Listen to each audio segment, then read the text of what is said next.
Calm Atlantic waves washed the fishing boat Hope, 200 kilometers off the coast of Tanzania. For fishermen Jamal Abbasi, Hassan, and Kofi, cast their nets in the hope of a good catch. The weather was hot, windless, and showed no signs of anything out of the ordinary. Jamal was the first to notice strange movement in the water about 50 meters from the boat. He drew the attention of the others to a dark silhouette moving slowly across the water. At first, they thought it might be a dolphin, but the object's movement seemed too unusual.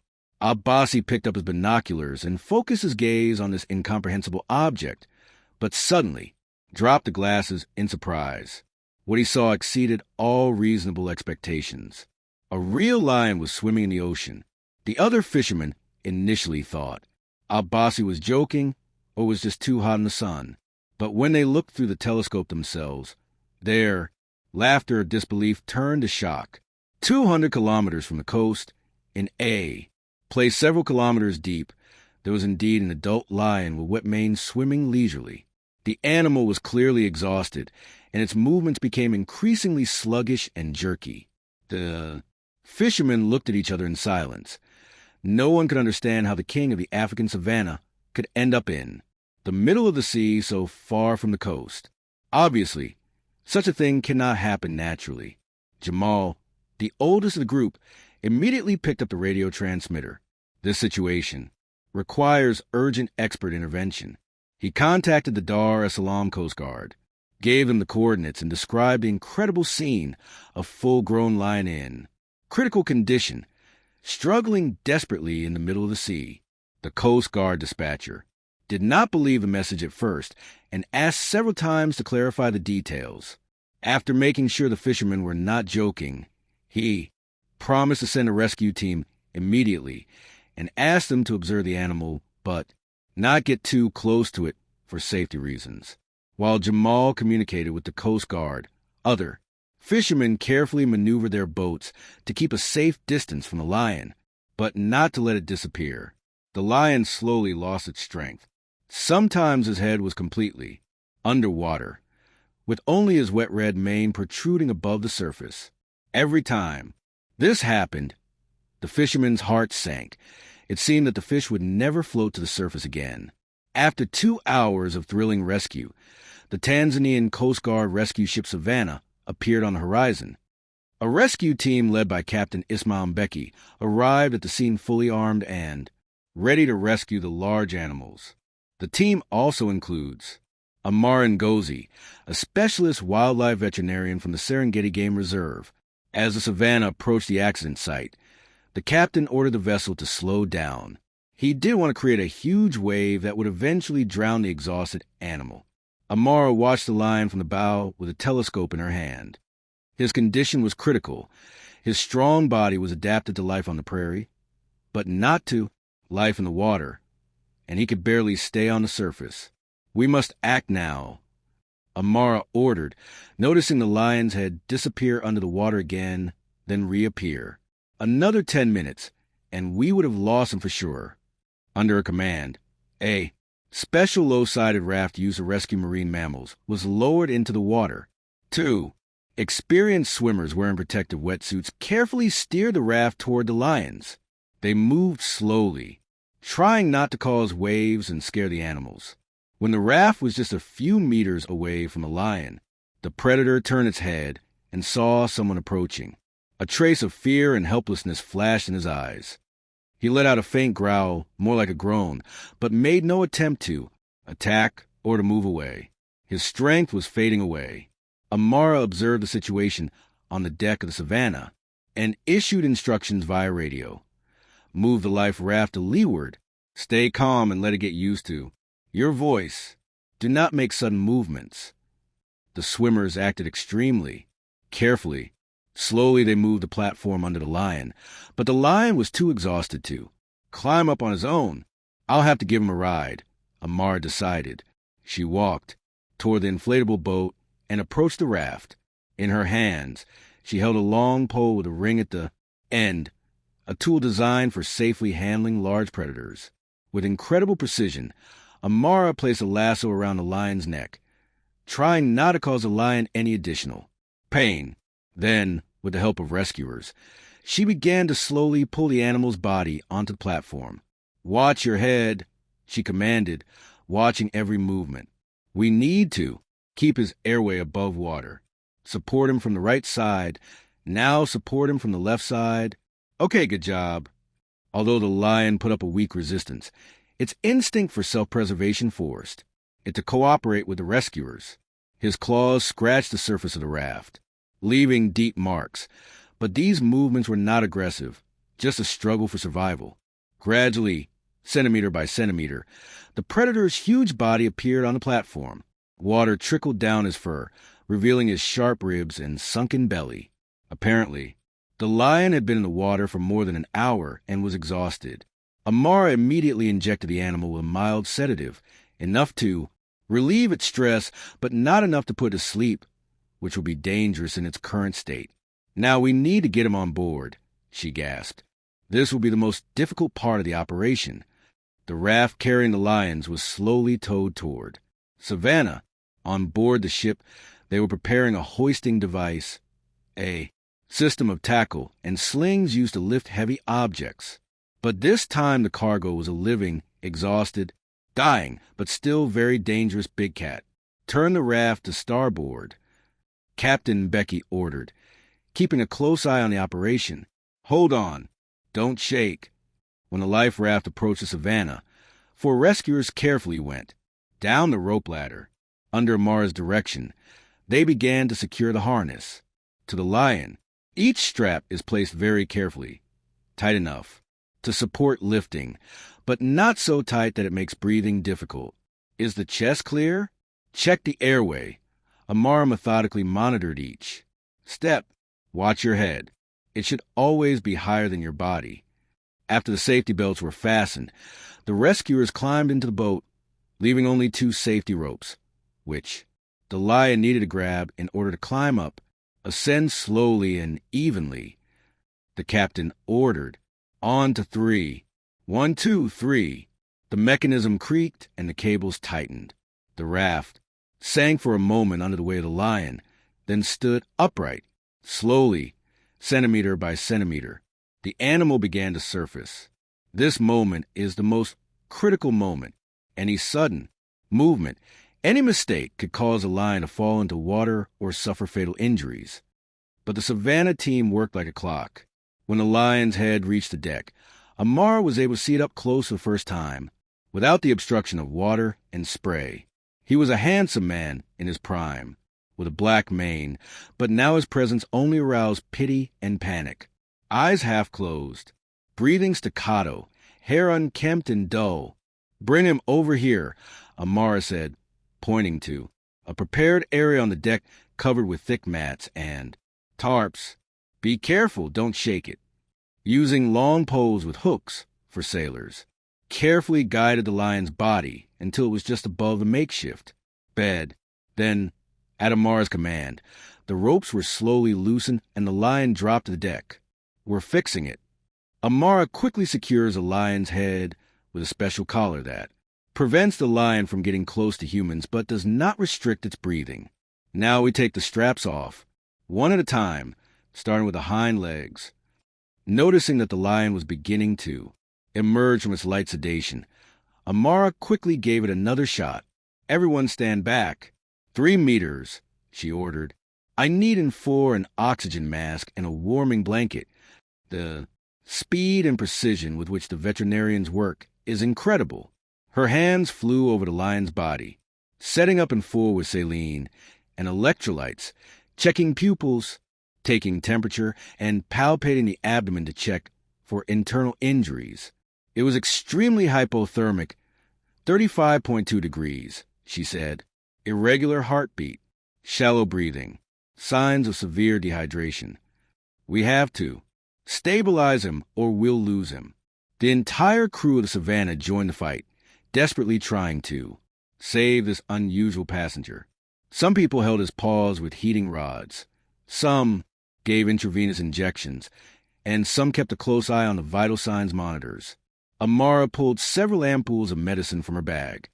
Cardial, broad-spectrum antibiotics, anti-shock drugs. She injected them one by one quickly, Hopefully, these will help him make it to shore. After half an hour of intensive care, the lion began to show some signs of improvement. His breathing became deeper and more regular, and his heartbeat stabilized. But he still has a long way to go before he fully recovers. Captain, how long will it take to reach the shore? Amara asked, keeping her eyes on the heart rate monitor. 4 hours at maximum speed, Becky replied. But the seas are big and there may be delays. We have to get to the shore. Amara bit her lip. In this situation, every second counts. The Savannah cut through the waves at full speed, heading for the Tanzanian coast. On the deck, Amara and her assistants fought for the lion's life. Every 15 minutes, veterinarians would check his condition, adjust medication dosages, and change intravenous injections. At some point, the lion suddenly jerked and let out a small roar.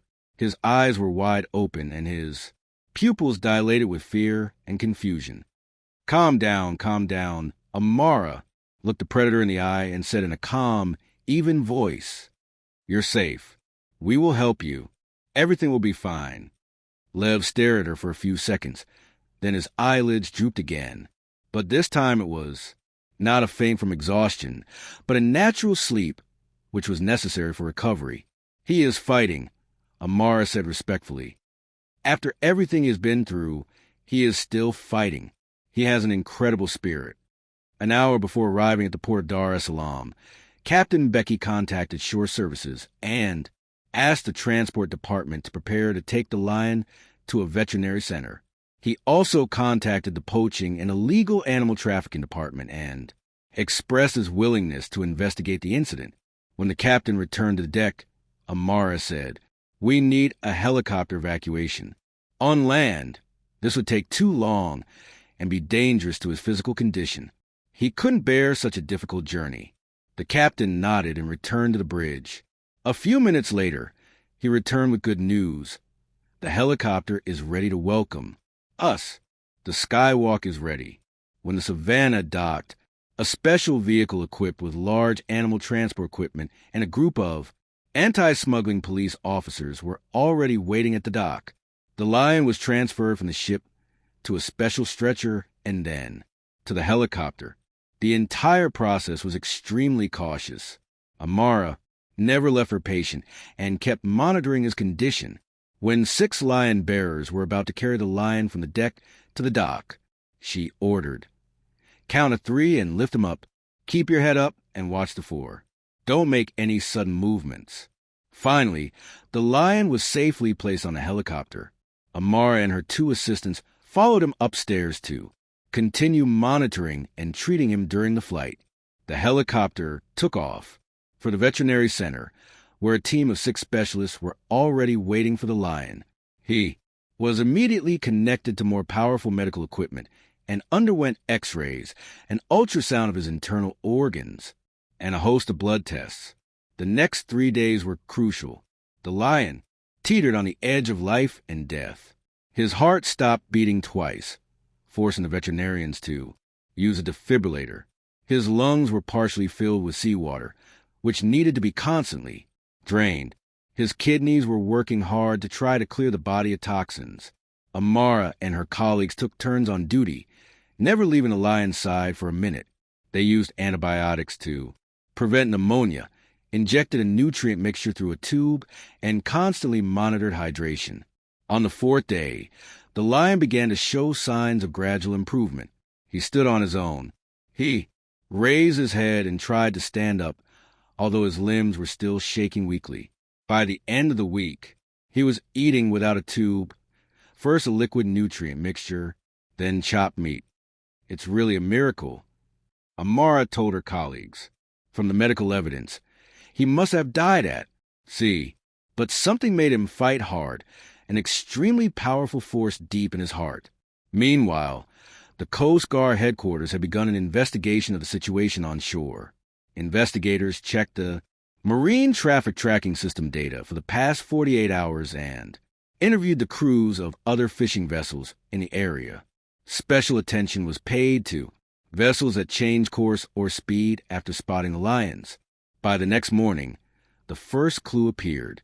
The cargo ship, the Black Rhino, flying the flag of the small island nation, was in the area where the lions were spotted according to satellite tracking about 10 hours before the incident.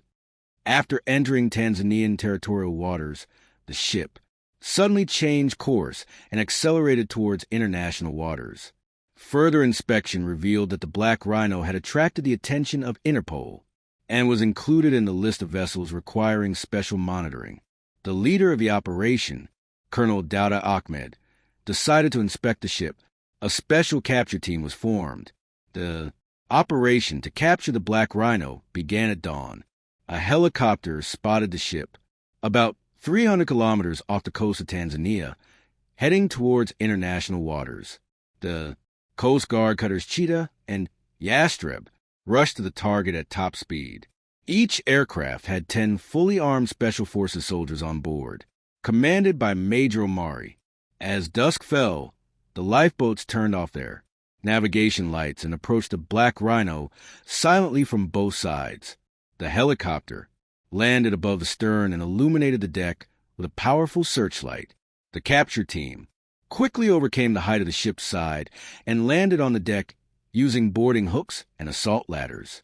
The fighters quickly subdued the guards on the upper deck and advanced to the captain's cabin. The captain of the ship, Somali citizen, fired at him, and the first mate surrendered without resistance. However, inside the cabin, the guards opened fire on the assault team. The Special Forces used smoke bombs and flash bombs to methodically clear the lower compartments.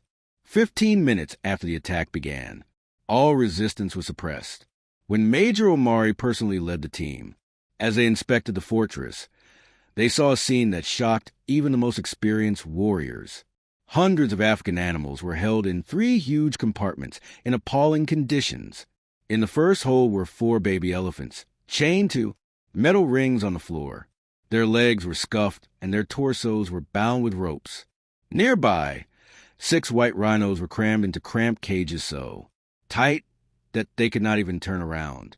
Some of the rhinos had their horns savagely sawed off. Deep in the hold were several cages, containing about 20 male and female lions of varying ages. Many of them lay motionless, with only faint breaths to indicate that they were alive. The second hold was crammed with ungulates, dozens of zebras, various antelopes, including the rare okapi and gemsbok, and 3 giraffes. Their necks bent unnaturally because of the low ceiling of the hold. The air was filled with the unbearable smell of uncollected feces, and many of the animals were standing ankle-deep in dung. The drinking bowls were empty, and the animals were lying on the ground. Only moldy food scraps could be seen in the feeders. The third hold held cages of birds and small animals, hundreds of gray parrots and turcos, many of which had plucked their feathers from stress, dozens of monkeys of different species crammed into corners, crocodiles and giant tortoises kept in cramped boxes without water. We need help, a lot of help. Major Omari immediately requested reinforcements over secure communication line. Hundreds of animals are in critical condition.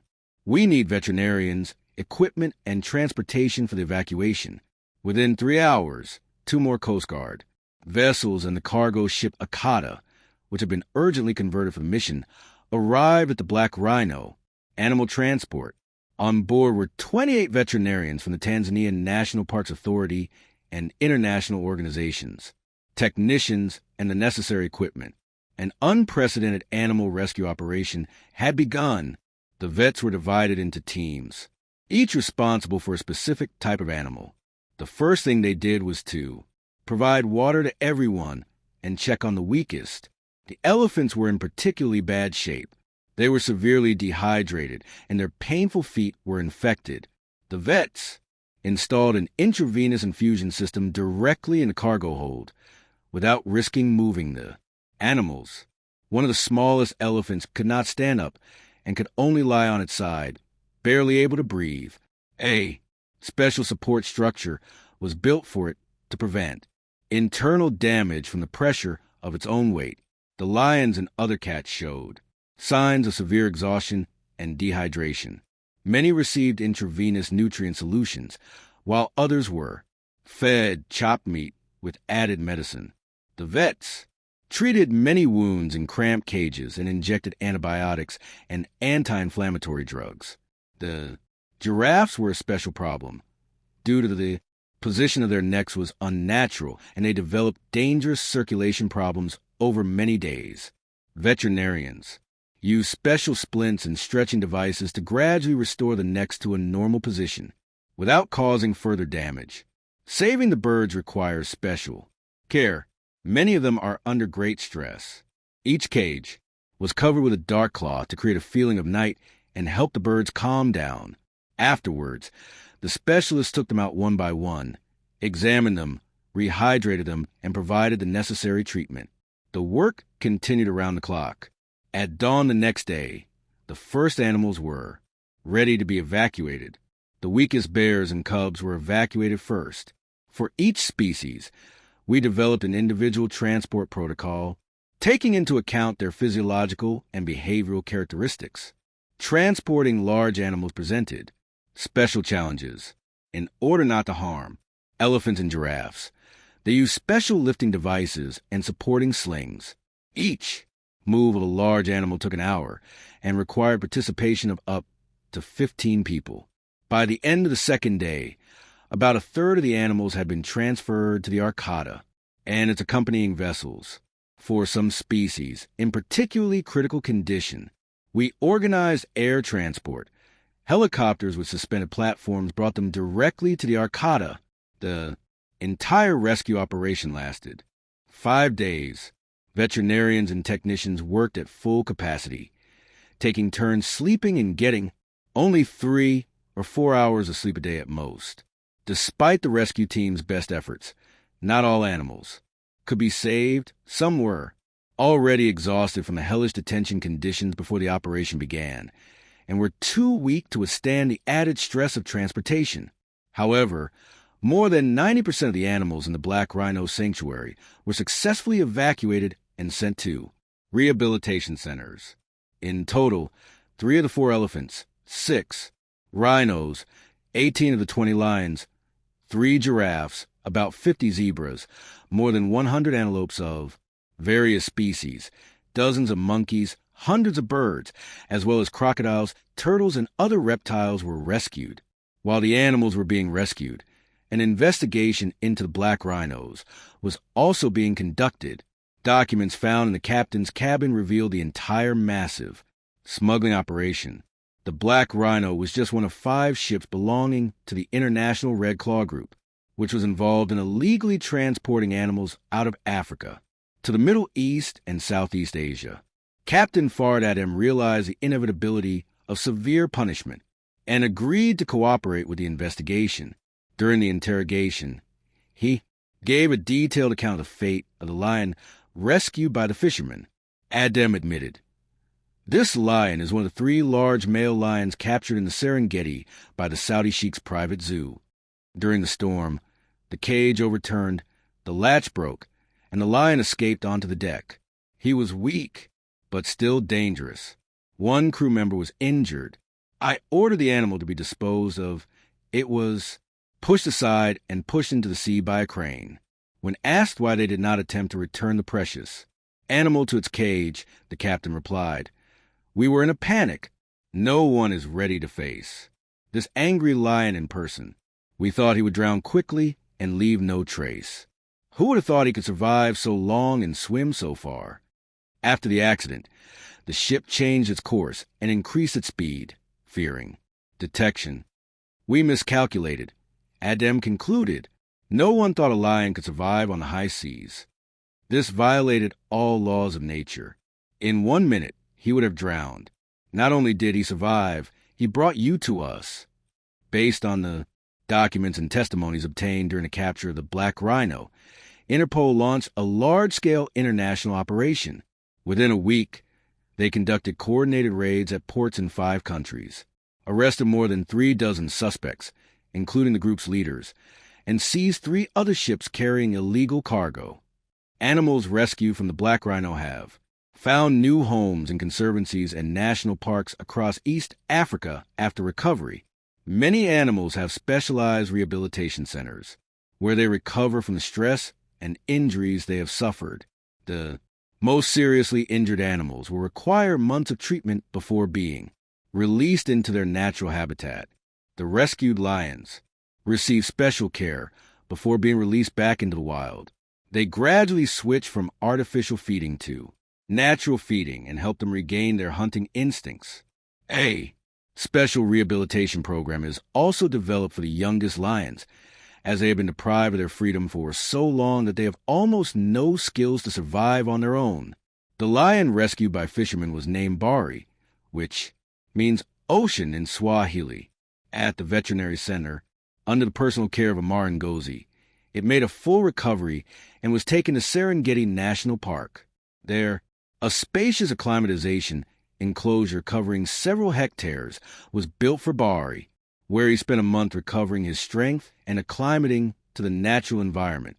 When Bari was released, the release ceremony was attended by fishermen from the Hope who rescued him from the sea and members of the Savannah team who fought for his life. The gate of the enclosure opened, and the majestic lion, after hesitating for a few seconds on the threshold, stepped out into his new life. It stopped, turned around, as if saying goodbye to its rescuer, and then disappeared into the dense grass of the prairie. A GPS transmitter attached to a specially designed collar allowed scientists to track Bahari's movements. To their surprise, the lion not only survived in the wild, but thrived. Within 3 months, she had gained control of her territory, won several battles with other males, and formed a pride of 6 lionesses. In 1 year, he gave birth to 12 cubs with 3 different lionesses. What is most striking about Bahari's behavior is his extraordinary connection with water. Unlike most lions, which avoid bodies of water, it often swims across rivers and even hunts in swampy areas, using water as a strategy. Scientists believe that the predator's extraordinary experience surviving in the ocean has forever changed its attitude towards the element of water. In Mwenya Maximum Security Prison, Black Rhino Captain Fard Adam is still serving a 15-year sentence. "That lion haunts me in my nightmares," he admitted in an interview with a prison newspaper a year after his arrest. "Every night I see that look of determination and strength in his eyes. We were so sure he would soon be drowned that we didn't even shoot him. No one could have imagined that this animal could not only survive on the high seas, but could also be the cause of our exposure to danger. If it weren't for his incredible perseverance, we might have continued working for many more years." Saving these animals from the black rhino drew international attention to the issue of illegal trade in wildlife species. Tanzania set up a special fund to combat poaching and illegal transportation of animals. International cooperation in this area has increased significantly. Veterinarians involved in the rescue operation developed special protocols for dealing with animals that had suffered stress during illegal transportation. Their methods were adopted by veterinary departments in many countries and saved thousands of animals in the following years. A particularly important achievement was the establishment of an international maritime transport monitoring system that uses satellite surveillance and artificial intelligence to identify suspicious ships. The system has successfully prevented dozens of cases of animal smuggling. In 2023, at an international wildlife conservation conference in Nairobi, the Tanzanian Minister of the Environment gave a famous speech. None of this would have happened if that lion had not had such an amazing will to survive. We could not have uncovered the largest smuggling networks or saved hundreds of animals. Thanks to this lion's tenacity and courage, we were able to dismantle a criminal empire and save thousands of other animals from suffering and death. Sometimes the biggest changes start with a brave heart. Unaware of his role in these events, Bari continues to live in the Serengeti, raising new generations of lions. His offspring can be found throughout the eastern part of the reserve and are easily recognizable because they have inherited their father's distinctive dark mane. According to some ranger reports, they, like their father, display an unusual affinity for water, a skill that gives them a distinct advantage over other prides during the dry season. Every year on Bari Rescue Day, Serengeti Game Reserve staff hold a special ceremony for children from surrounding villages, telling them the story of how the courage of lions and the kindness of humans together triumphed over evil and cruelty. It's a story that teaches us to cherish wild animals and protect them from those who would harm them for profit.